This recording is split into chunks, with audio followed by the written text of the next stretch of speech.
जनता को वो आप समझ सकते हैं, सब बहुत इत्मीनान के साथ, सब्र के साथ सुन रहे हैं और सुनना चाह रहे हैं, लेकिन साथ ही साथ तंज के साथ बहुत सवाल भी अपने खड़े कर दिए।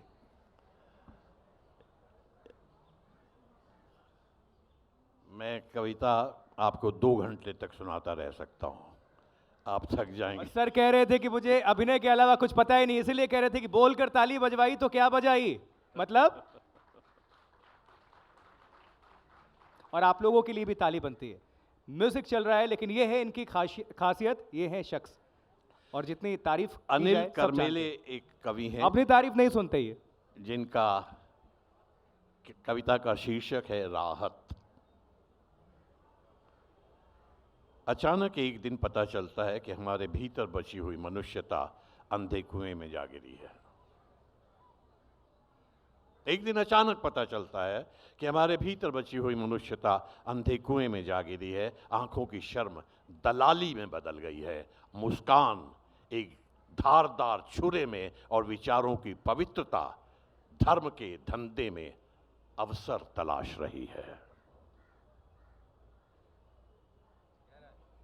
सर के नीचे मजे का तकिया लगाकर किसी भी स्त्री को संभोग के लिए पाने की गलीज ख्वाहिश पवित्र महत्वाकांक्षा में बदल गई है। और एक सुबह हम फूलों को देखकर प्रसन्नता से भर उठते हैं, और ठीक उसी समय अखबार में पाते हैं कि एक समय निशब्द थरथराते आलिंगन सौदेबाजी में बदल गए हैं, और हमें पता ही नहीं चलता कि नीचता धीरे धीरे पुण्य में बदल रही है। और एक दुखी, बलात्कृत, जलती हुई स्त्री को देखना एक ऐतिहासिक अवसर में शामिल हो गया है। ये कविताएं वो हैं जो खुद हमें हमारी आंखों में नंगा करती हैं, हमें झांकने पर मजबूर करती हैं कि हम कितने मनुष्य रह गए हैं इस बाजारवाद में। क्या ये हमारी मजबूरी है या हमारी चॉइस है? ज्यादातर मुझे ऐसा लगता है मजबूरी कम होती है, हमारे लालच, आसपास की चकाचौंध की दुनिया को देखकर उस सब को पाने की, उस सब को जीने की जो इच्छा है, वो इसके पीछे है। जीने की मजबूरी नहीं है ये। कुछ देर को हमारी संवेदनाएं कर इस तरह की कविताएं या कहानियां या कुछ भी पढ़कर जागती हैं, थोड़ी बाद धीरे धीरे हमें नींद आने लगती है और हम चादर ओढ़कर सो जाते हैं।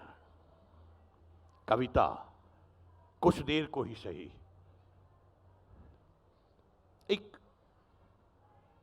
बेहतर मनुष्य बनाने की कोशिश करती है। चाहे तो हम उधर चल दें और चाहे तो ठीक है भाई। खैर, तो इस कविता को पूरा करता हूं, सॉरी।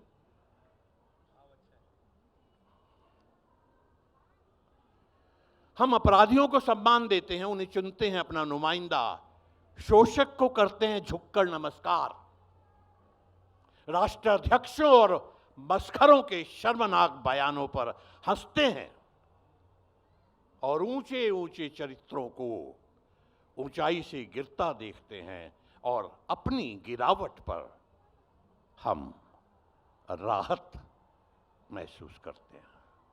आज की इस दुनिया में सबसे ज्यादा किसी चीज को ठेस पहुंची है, सबसे ज्यादा उसका मूल्य गिरा है, तो वो भावनाएं हैं। उसको छुपा देते हैं, हर एक के अंदर होती हैं। ऐसे नहीं कि मैं कुछ बहुत सेंसिटिव आदमी हूं, आप नहीं है, सब हैं, बराबर के हैं, एक दूसरे से ज्यादा हैं, लेकिन वो हमारी जीवन की लास्ट प्रायोरिटी हो गई है। उसी पर एक कवि लिखता है कि गली में भटकता हुआ आवारा कुत्ता होती हैं भावनाएं, उधर से गुजरता हुआ कोई राहगीर पत्थर मार देता है और तत्काल बेचारी आहत हो जाती हैं।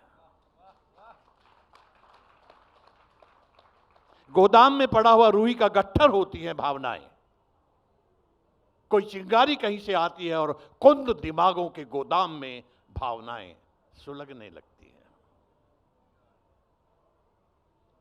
भूसे का ढेर होती हैं भावनाएं, और बिना बुझाए फेंक देता है कोई बीड़ी का बचा हुआ टोटा, और अफवाहों की हवाएं भावनाओं को भड़का देती हैं। एक 5 साल की उम्र में तनी हुई रस्सी पर चलने का करतब दिखाती बच्ची को देखकर आहत नहीं होती किसी की भी मंद बुद्धि भावनाएं। 5 साल की उम्र में तनी हुई रस्सी पर चलने का करतब दिखाती बच्ची को देखकर आहत नहीं होती किसी की भी मंद बुद्धि भावनाएं। कलाकार बलात्कार पीड़िता से बेहुदा सवाल करते वकील को सुनकर नहीं सुलगती नशे में मस्त धर्मांध लोगों की छिछली भावनाएं। 1 साल से भी ज्यादा आंदोलित किसानों को देखते और 72 किसानों की अकाल मृत्यु से नहीं भड़की किसी नेता की भावनाएं उस क्रूर काल में भी। राजनीति हो रही है भावनाओं की। बाजार में बिकने को रखी हैं भावनाएं, और नहीं बिकी तो सड़ गई, तो आहत होने लगती है भावनाएं। दुर्गंध मारती संकीर्ण भावनाओं के इस छद्म काल में मैं सद्भावनाएं ढूंढ रहा हूं।